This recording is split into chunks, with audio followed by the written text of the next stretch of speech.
This Week with Bob Mueller on News 2. This week, more chaos at the state capitol as protesters are again cleared from the gallery as lawmakers ignore opposition and approve arming teachers. More in our This Week cover story. I'm tired of giving money to ACLU. The lieutenant governor wants his fellow lawmakers to quit passing laws that lead to expensive lawsuits paid for by taxpayer dollars. I would not make that decision if I was a worker there. I think it's unwise to put your future in somebody else's hands. Chattanooga VW workers overwhelmingly approved representation by the UAW. Governor Lee said before the vote he opposed the idea, and after the vote he still opposes it. We are not going to solve this problem by criminalizing parents who are doing the best that they can. The legislature approved a bill to fine parents for crimes committed by their children with the hope of reducing juvenile crime.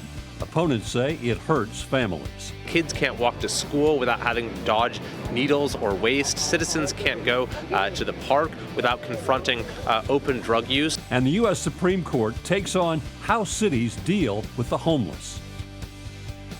Hello again and welcome to another edition of This Week. Another tense week at the state capitol as lawmakers ended their legislative session, but not before chaos erupted. We will explain in our This Week cover story.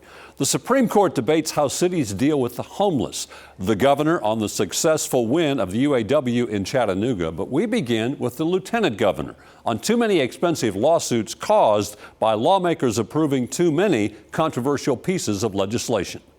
In the past 2 years, Tennessee Republicans have passed numerous bills that have led to lawsuits. Especially in an election year, a lot of my colleagues need what we call red meat in order to throw their constituents in terms of their voting base. But on our end, we really look at, as Representative Gloria Johnson says, a colleague of mine, that we pass lawsuits, not laws. But it seems like Senate leadership is fed up with it. And I'm tired of giving money to ACLU. Lieutenant Governor Randy McNally was the lone no vote, joining all Democrats, to knock down a bill banning pride flags in schools.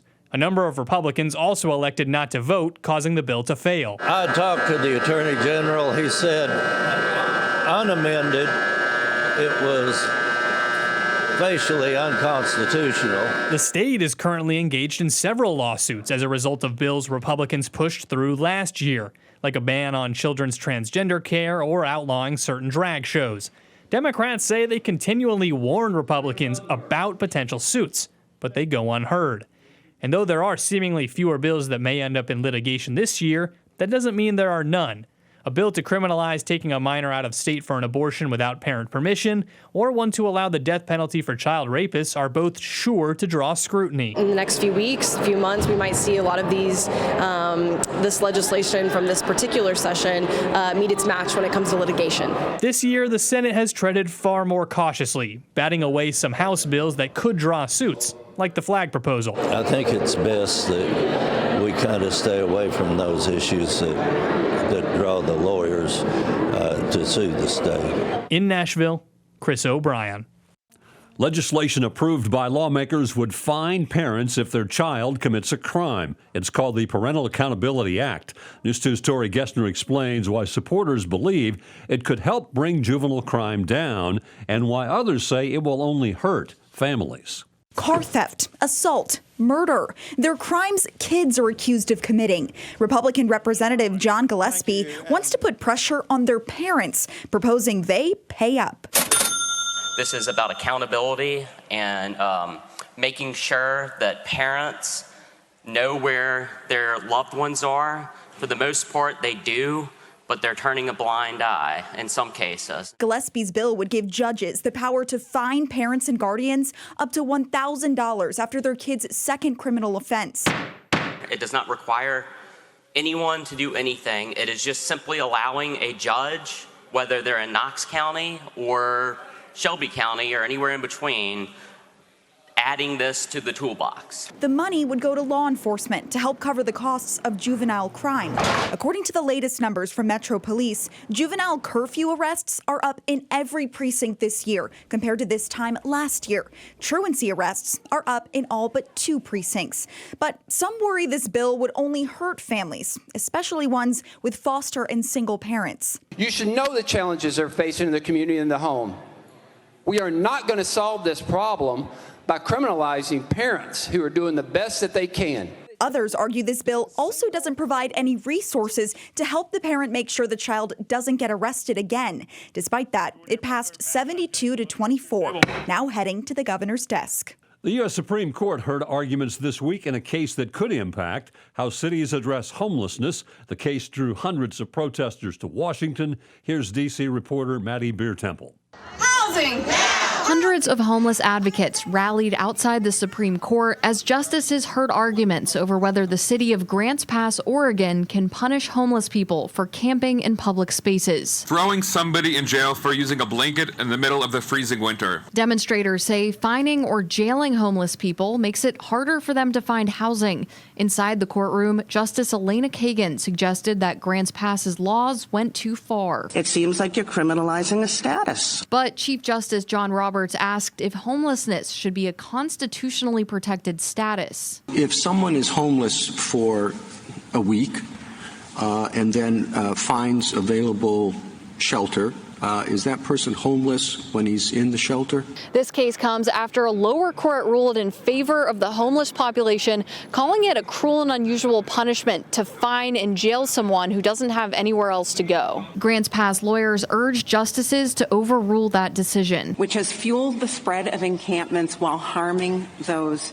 it purports to protect. California Republican Congressman Kevin Kiley says he's seen the impacts in his own state. Kids can't walk to school without having to dodge needles or waste. Citizens can't go to the park without confronting open drug use. Kiley says a ruling in favor of Grants Pass would help other cities better handle homelessness. A decision on this case is expected later this year. In Washington, I'm Maddie Beertemple. Now to our This Week cover story, chaos at the state capitol as lawmakers ignore, then remove protesters from the House balcony. Then when it gets quiet, approve legislation to arm Tennessee teachers.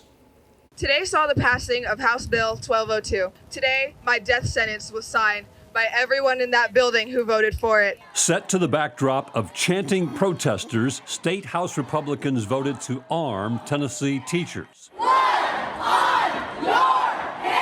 It's the first piece of major gun legislation to make it out of the General Assembly since the Covenant School shooting more than 365 days ago. This is our reaction to teachers and children being murdered in a school. Our reaction is to throw more guns at it. What's wrong with us? Tonight, the emotional reaction. I should have to text my parents for the last time saying, I'm scared. This is a school shooter. It shouldn't have to be my teacher. And what happens next with one of the state's biggest school systems already weighing in, saying they won't arm their teachers? After hours of tense debate on your hands and passionate cries, the Tennessee General Assembly giving the final okay for teachers to carry a firearm in K through 12 schools. The motion to break Sarah's table, prompting an outcry from the gallery. Anger and tears shared as reality set in. Nothing to prevent what happened at the Waffle House to not happen again. Covenant School, instead they armed teachers. It's so disappointing. As the final vote was read, the gallery erupted with chants. House Speaker Cameron Sexton clearing both galleries of visitors. State troopers, please clear the gallery on both sides. But once outside of the chamber, those against the bill standing firm, then laying down in protest. You can legislate terribly, seek to pass bad laws, but the people will not be silenced. They cannot make these reckless, disgusting, undemocratic decisions, and we will not sit by. Students united! Shortly after, Nashville students stood in front of the Capitol sharing their emotional stories inside the classroom. I shouldn't have to hear my art teacher say, I'm going to stay in the classroom as a human shield while you guys hide in a closet. I shouldn't have to be told to zigzag in the hallway because it's harder to hit a moving target. I shouldn't have to text my parents for the last time saying, I'm scared. This is a school shooter. It shouldn't have to be my teacher. I'm scared. Many of the people in schools right now are scared. As they chanted for change even after the vote, many found comfort at the end of a high emotion day. Today was an awful day, but I want you to know we're in the first year of this fight. This would not do anything to help the problem. This is not in any way preventative. If there was a school shooting, a teacher would have to leave the classroom of students who are terrified for their lives. It wouldn't change anything. There would be no one to help those kids. And it's silly to try and turn us into these heroes because this isn't an action movie. We don't need more heroes. We need preventative measures that keeps us from getting in those situations in the first place. Why are we still here when in a deep red state where they refuse to listen to us? Why are we still here asking them, begging them to listen?